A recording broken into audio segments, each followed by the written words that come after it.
అందరికీ నమస్కారం. ఈనాటి వీడియోలో మనము భారతదేశ జాతీయోద్యమం స్వాతంత్రోద్యమం అనేటువంటిది ఏ విధంగా జరిగింది, చివరికి భారతదేశము ఎలా స్వాతంత్రం సంపాదించింది అనేటువంటి విషయాల గురించి క్లుప్తంగా స్పష్టంగా మనము వివరించుకుందాం. అసలు ఒక దేశ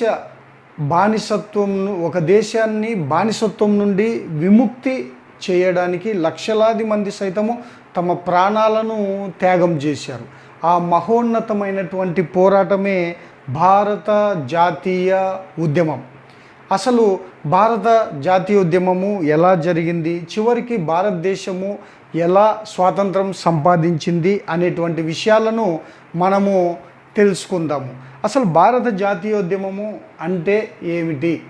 భారత జాతీయోద్యమము అంటే ఈ యొక్క బ్రిటిష్ వారి నుండి భారతదేశము స్వాతంత్రాన్ని సాధించుటకై చేసిన మహోన్నతమైన పోరాటమే భారత జాతీయ ఉద్యమం. మరి భారత జాతీయ ఉద్యమము అనేటువంటిది 1885 నుండి 1947 వరకు జరిగింది. మరి ఈ యొక్క భారత జాతీయోద్యమము జరగడానికి దారితీసినటువంటి కారణాలు ఏంటి, ఎందుకు బ్రిటిష్ వారిపైన భారతీయులు ఉద్యమం చేశారు అనేటువంటి విషయం తీసుకుంటే చాలా కారణాలు ఉన్నాయి. అందులో కొన్ని ముఖ్యమైనటువంటివి ఏవి అంటే, ఒకటి బ్రిటిష్ వారి ఆర్థిక దోపిడీ. భారతదేశంలోని సంపదనంతా వారు ఏం చేశారు అంటే ఇంగ్లాండ్కు తరలించుకుపోయారు. దీనితో భారతదేశంలో నిరుద్యోగము, పేదరికము అనేటువంటివి చాలా పెరిగాయి. రెండోది వచ్చేసి అధిక పన్నులు విధించడం. ఈ యొక్క బ్రిటిష్ వారు రైతులపైన, వ్యాపారులపైన, కర్షకులపైన అధిక పన్నులు విధించడం ద్వారా వారు అప్పుల పాలయ్యారు. దీనితో వారు బ్రిటిష్ వారికి వ్యతిరేకంగా పోరాటము అనేటువంటిది చేశారు. మరి మూడోది వచ్చేసి భారతీయ పరిశ్రమల యొక్క పతనం.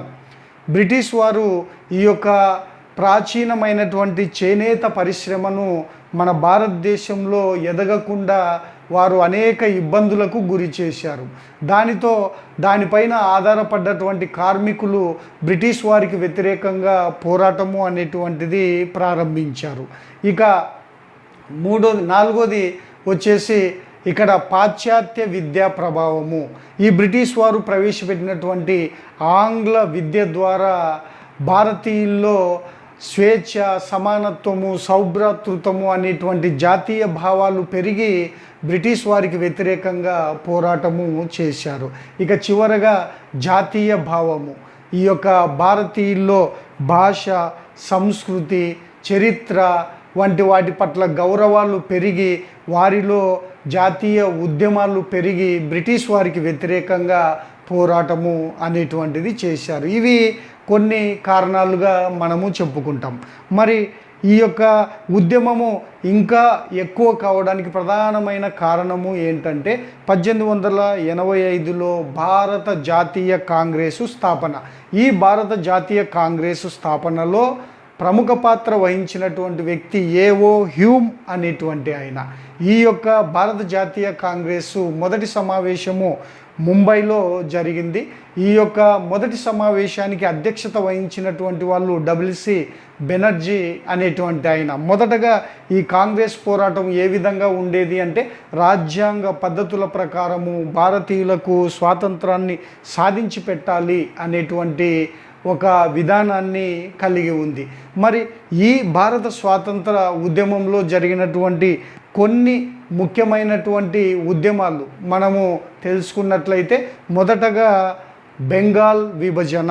1905లో లార్డ్ కర్జన్ అనేటువంటి ఆయన బెంగాల్ను రెండుగా విభజించడం ద్వారా అక్కడ స్వదేశీ ఉద్యమము అనేటువంటిది ప్రారంభమైంది. అంటే విదేశీ వస్తువులను దూరం పెట్టి స్వదేశీ వస్తువులను ప్రోత్సహించాలి అనేటువంటి ఒక ఉద్యమము ప్రారంభం కావడము ఈ యొక్క జాతీయ ఉద్యమానికి, ఈ యొక్క ఉద్యమము మొదటి మెట్టుగా మనము చెప్పుకోవచ్చు.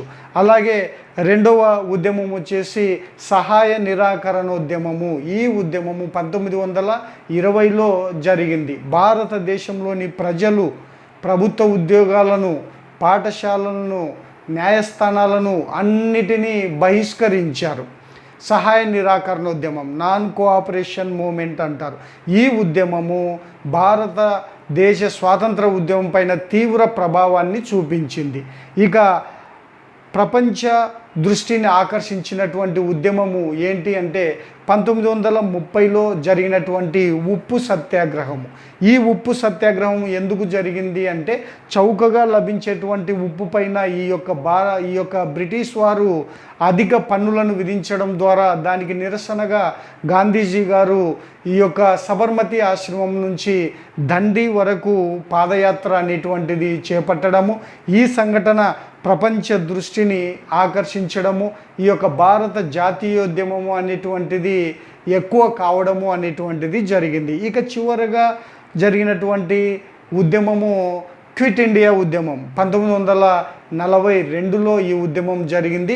ఈ ఉద్యమంలో గాంధీజీ భారతీయులకు డూ ఆర్ డై అనేటువంటి నినాదాన్ని ఇవ్వడం ద్వారా ఈ ఉద్యమంలో భారతదేశంలోని ప్రజలందరూ కులాలకు మతాలకు అతీతంగా పాల్గొని బ్రిటిష్ వారికి ఈ తిరుగుబాటు, బ్రిటిష్ వారికి వ్యతిరేకంగా పోరాటము అనేటువంటిది చేయడము జరిగింది. మరి ఈ యొక్క పోరాటాల్లో అనేక మంది నాయకులు పాల్గొన్నారు. వారిలో ఈ యొక్క జాతీయ నాయకులు కొందరు, ప్రముఖంగా మొదట మహాత్మా గాంధీ గారు ఈ యొక్క అహింస, సత్యాగ్రహము వంటి అంశాల ద్వారా ప్రజలకు దగ్గరై ప్రజల్ని జాతీయ ఉద్యమంలో పాల్గొనే విధంగా గాంధీజీ గారు అనేక ప్రయత్నాలు చేశారు. ఇక బాలగంగాధర్ తిలక్ స్వరాజ్యం నా జన్మ హక్కు, దాన్ని నేను సాధించి తీరుతాను అని ప్రజల్లో జాతీయతా భావాలను పెంచాడు.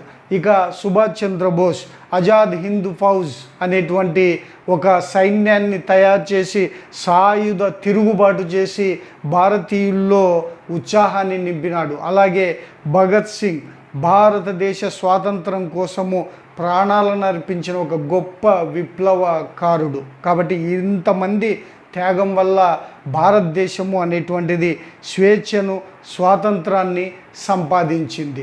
ఇక చివరగా గత్యంతరం లేక బ్రిటిష్ వారు భారతీయులకి స్వాతంత్రము ఇవ్వాలి అని నిర్ణయం తీసుకొని రెండవ ప్రపంచ యుద్ధం తర్వాత మీకు ఈ యొక్క స్వాతంత్రాన్ని ఇస్తాము అని వారు చివరికి 1947 ఆగస్టు 15న ఈ భారతదేశానికి స్వాతంత్రము అనేటువంటిది ఇచ్చారు. ఈ స్వాతంత్రము కొన్ని కోట్ల భారతీయుల కలగా ఆనాడు అనేక మంది వర్ణించడము అనేటువంటిది జరిగింది. మరి స్వతంత్ర భారతదేశానికి మొదటి ప్రధానిగా జవహర్లాల్ నెహ్రూ గారు ఉండడము, అలాగే వారు భారతీయుల యొక్క భవిష్యత్తును తీర్చిదిద్దడము అనేటువంటిది మనం చరిత్రలో చాలా సందర్భాల్లో తెలుసుకోవచ్చు.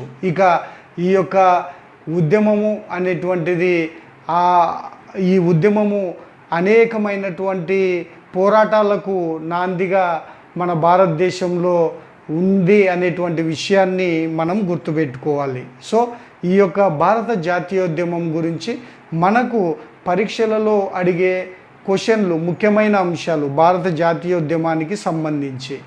మొదటగా భారత జాతీయ కాంగ్రెస్ ఏ సంవత్సరంలో స్థాపించబడింది అంటే ఇది 1885.